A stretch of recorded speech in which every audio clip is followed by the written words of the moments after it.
Why does our life in this day and age always feel lacking something?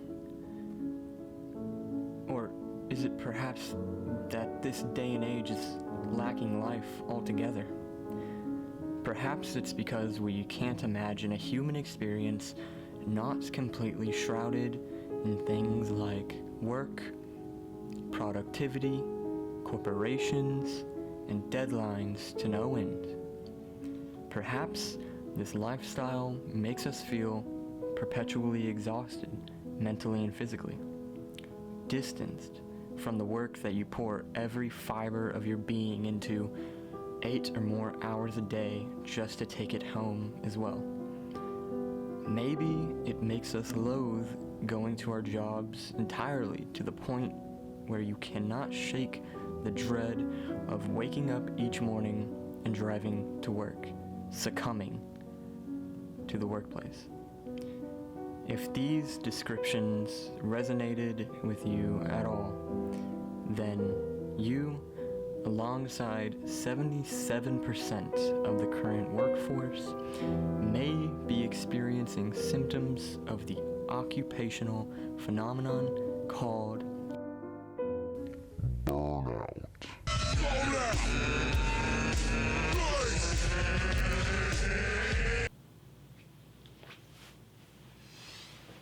Wow, welcome everybody to my first ever video essay. Nice to meet you. I'm the Wiki Proletariat. Just in case you didn't think there were enough pseudo-intellectual white dudes on LeftTube already, in today's video essay, we'll be talking about burnout, what it is, and how it's caused. So to kick things off, let's look at how the World Health Organization explains it. Burnout is a syndrome conceptualized as resulting from chronic workplace stress that has not been successfully managed. It is characterized by 3 dimensions: feeling of energy depletion or exhaustion, increased mental distance from one's job, or feelings of negativism or cynicism relating to one's job, and reduced professional efficacy. So yeah, that last one is just a little sketch. And Eric Blanc, a sociologist and labor organizer, also noted that by pointing out that last one kind of insinuates that burnout is only worth addressing to extract more profit from workers. And that is the direct antithesis to this entire essay. I'm trying to point out the systemic issues that is causing this phenomenon and the hyper-focus on extraction of wealth from the working class. It's not exactly innocent in that regard.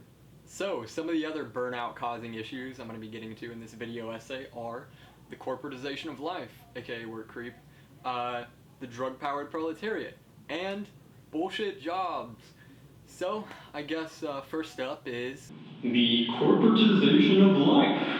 Burnout increases as work insinuates itself more and more into every corner of life. If a spare hour can be snatched to read a novel, walk the dog, or eat with one's family, it quickly becomes contaminated by stray thoughts of looming deadlines. Even during sleep, flickering images of spreadsheets and snatches of management speak invade the mind, while slumbering fingers hover over the duvet, tapping away at a phantom keyboard. I believe now, more than ever, the line between work life and personal life has become blurred almost to the point of non-existence. Like, the whole time we're at work, we're doing useless, monotonous tasks, counting the clock, of course, and then right when you get home, you have to do your other jobs, like pay the bills or clean up or whatever. You're lucky if you get like an hour of cool down time. All the while, you're still counting the clock. It doesn't help that we now take work with us wherever we go, i.e. the ironically named Slack app. And how could you forget about the managers who expect you to represent corporate values and every facet of your social life, who then turn around and assign you so many projects alongside their ever-looming deadlines. It's a surprise we have a fucking social life at all. So, as you can imagine, when you have this one monotonous task in this hellscape of a workplace, and then you're expected to uphold the values of that workplace, and the people you inevitably talk to the most are your coworkers or people you're trying to network with or whatever, It'll inevitably corporatize your life and personality till it's the only thing you can think or dream about. This, I believe, is an attempt by capital to mold you into some new super species with corporate DNA, the Homo economicus, the ideal capitalist being, on 100% of the time with perfect, cold, calculative thought, never letting any of those pesky emotions get in the way of your perfect productivity, never a stray thought of a better life, always content with working the most amount of hours for the least amount of pay. I mean, who even needs a home life at this point? Just bring that shit to work too. It should go without saying that this is a fantasy. Not a fantasy of mine or yours, mind you, but a fantasy of capital. Human beings do not work like this. But if they did, that would be great for corporations. Like, why spend money on the new automation boom when you have human automatons right in front of you? Although sadly, as we're seeing right now with the increase of the workaholic lifestyle, the literal addiction to work, the fantasy might not be too far-fetched. But to explain further, we'll have to look at a different kind of addiction. Drug-powered proletariats. Many young workers insist that using the drugs to increase productivity is on the rise, and that these are drugs used not to get high, but hired. When late-stage capitalism has pushed you to your natural human limits, the only option is to go beyond. When society shames you for not being able to do superhuman stints and 40-plus hour work weeks at the office, you have to pull yourself up by your bootstraps and swallow the reality. Literally. It's like becoming necessary for survival at this point to take some performance enhancer. Even if you don't necessarily want to abuse drugs like Adderall, you do want to keep your job. You do want that raise. And there are 100 of other Addy-abusing workaholics ready to snatch your position, so. I mean, why not take them when that asshole Jeff is popping them like zits to stay up an extra 6 hours each night to work on his ad campaign? Especially when they're so easy to get. Psychiatrists are basically handing them out like flyers, and we all know that one coworker who keeps Adderalls in her Altoid box for people to grab as necessary. But as we all know, something like equal and opposite reactions, yada yada yada, it's fucking killing us. Side effects may include sleep difficulties, inability to concentrate, lack of motivation, depression, irritability, lethargy, fatigue, aggression, thoughts of suicide, mood swings, paranoia, hallucinations, anxiety, panic attacks, heart disease, weight loss, headaches, tremors, and constipation. Okay, so we're all killing ourselves with work enhancers due to the hyper-competitive environment. We are taking this work thing with us wherever we go, can't really escape from it. And all of this is obviously burning us out. Must be a killer-ass gig if we're enduring all that for it, right? Right? Bullshit jobs! A lot of bullshit jobs are just manufactured middle management positions with no real utility in the world, but they exist anyway in order to justify the careers of the people performing them. But if they went away tomorrow, it would make no difference at all. And that's how you know a job is bullshit. If we suddenly eliminated teachers, or garbage collectors, or construction workers, or law enforcement, or whatever, it would really matter. We'd notice the absence. But if bullshit jobs go away, we're no worse off. But the truth is that a lot of people are being handed a lot of money to do nothing. This is true for most of these middle management positions I'm talking about, and the people doing these jobs are completely unhappy because they know their work is bullshit. I think most people really do want to believe they're contributing to the world in some way, and if you deny that to them, they go crazy or quietly miserable. We are working longer hours than medieval peasants, for God's sakes, and a job's less useful than theirs. Like, what happened to the dreams of a century bygone, where we would be able to automate the most tedious labor and distribute the more socially beneficial jobs equitably amongst the people, instead of just creating more bullshit jobs to justify the existing power structures?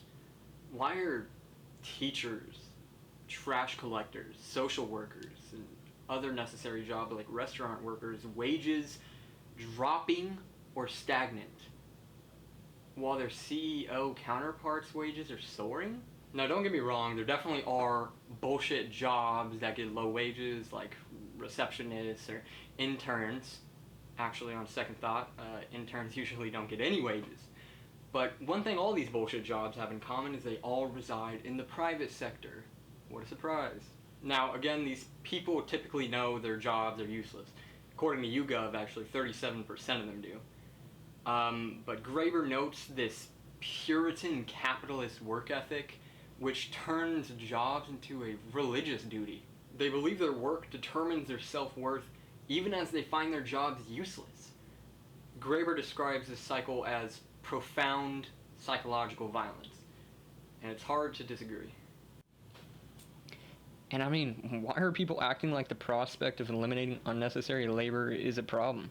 You'd think an efficient system would be one that would say, okay, we have less demand for labor, we have more stuff, we'll redistribute the necessary labor in an equitable way, and we'll figure out how to get this stuff to the people. Why should that be so hard? If people just assume that's completely impossible, it strikes me that we don't have an efficient system. So, for a brief summary, we're burnt the fuck out as work encroaches and absorbs every single aspect of our lives. We are drugging ourselves to harmful extents just to keep up with the competitive environment of late-stage capitalism. And we can't even justify any of it to ourselves because of how alienated we are from the products of our labor. And all of that combined is slowly, physically, and mentally killing us. And that's it. See you next time, guys. On a real note, though, yes, we're all wondering what's to be done about this. First off, I'll say that even making burnout a diagnosable disease kind of insinuates a prescriptive solution, which I don't necessarily agree with. Now, don't make that out to be me saying don't take your meds. I do agree with empirically tested and peer-reviewed medicine to help stabilize you in this awful world. But I also believe that the answers for our problems are not going to lie within the realm of the hellscape we call capitalism. We need to politicize this phenomenon, and all mental health for that matter, to not just deal with the symptoms as they arise, but to prevent the systemic structures from creating these symptoms in the first place. And no, that's not me advocating for lone individual action against these mega corporate tycoons that can get you fired or worse, which I feel like is necessary to preface when you look at the amount of managers dying by homicide of their employees. The answer instead lies in systemic analysis and collective action. The economic and political landscape we find ourselves in needs a mass revolutionary overhaul, one that can only be enacted by collectivized working class action. And the BSA's Dual Power Initiative is a good example and a very good start to that. In order to make jobs more conducive to our mental and physiological welfare, much less work is definitely essential. So too are jobs of a better kind, where hierarchies are less authoritarian and tasks are more varied and meaningful. Capitalism doesn't have a great track record for creating jobs such as these, unfortunately. Well, if anyone made it to this point in the video, first off, thank you. Just the prospect that even one person sat through this and maybe potentially learned even one thing is worth all the effort I put into it alone. To be honest though, what would make it more worth it is if you could possibly return the favor and share this with your friends or someone who might be interested or find this helpful. I don't have a Patreon or anything, so feedback and publicity are the greatest forms of currency to me. And I do honestly really hope to get some community feedback, you know, what you liked, what you didn't like, what you hope to see in the future. That would be amazing. I'm not really sure how to end this video, so I guess I just say something cliche and socialist-like. You know, obligatory, we're all in this together. And on that note, I'll leave you with this very eloquent and beautiful Mark Fisher quote. We need to learn or relearn how to build comradeship and solidarity instead of doing capital's work for it by condemning and abusing each other. This doesn't mean, of course, that we must always agree.